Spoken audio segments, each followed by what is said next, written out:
আসসালামু আলাইকুম, কেমন আছেন সবাই? আজকে আমি তৈরি করব ভেজিটেবল রোল। আর আজকে আমি ভেজিটেবল রোলের সংরক্ষণ পদ্ধতিটা আপনাদের সাথে শেয়ার করব। তো ফার্স্টে আমি এখানে ভেজিটেবলগুলোকে কেটে নিয়েছি। আমি এখানে নিয়েছি গাজর, আলু আর বাঁধাকপি। আর এখানে কেটে নিয়েছি পেঁয়াজ আর কাঁচামরিচ। তো আমি কাঁচামরিচ আর পেঁয়াজটাকে প্রথমে ভেজে নিয়েছি। এরপর যে সবজিগুলো আমি কেটে রেখেছিলাম সেগুলো সবগুলো দিয়ে দিলাম। আর বাঁধাকপিটা এখানে আমার ফ্রোজেন করা ছিল, যার জন্য একটু এরকম দেখাচ্ছে।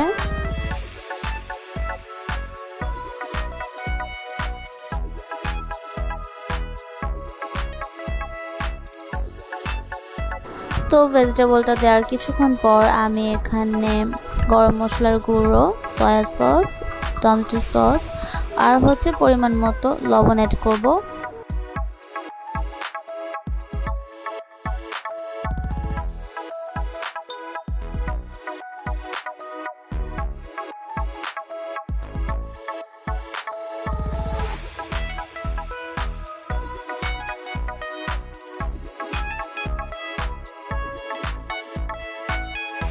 এবার আমি সবজিটাকে নেড়ে চেড়ে সিদ্ধ হওয়া পর্যন্ত রান্না করে নেব।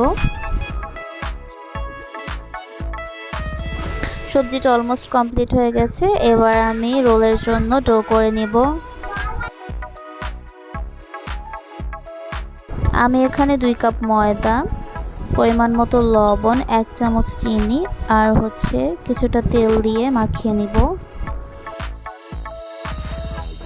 অল্প একটু পানি দিয়ে ডোটা তৈরি করে নিব।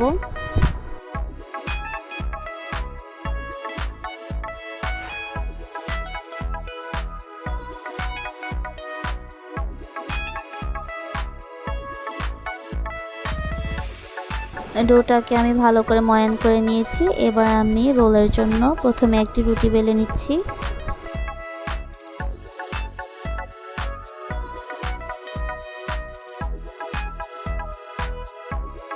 আর এইদিকে আমি ময়দার আঠা বানিয়ে নিয়েছি, আর এই আঠাটা আমি রুটির চারপাশে দিয়ে দেব। এবার যে পুরটা বানিয়ে রেখেছিলাম সেই পুরটা মাঝখানে দিয়ে আমি রোলের মতো ভাঁজ করে নিব।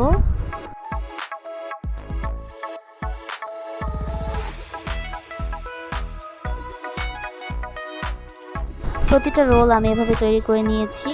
এবার এগুলোকে আমি কিছুটা শক্ত হয়ে আসা পর্যন্ত ডিপ ফ্রিজে রাখবো। 2 ঘন্টা পর আমি রোলগুলো নামিয়ে নিলাম। রোলগুলো একদম শক্ত হয়ে গেছে। এবার আমি এগুলোকে একটি এয়ারটাইট বক্সে ভরে সংরক্ষণ করে নিব।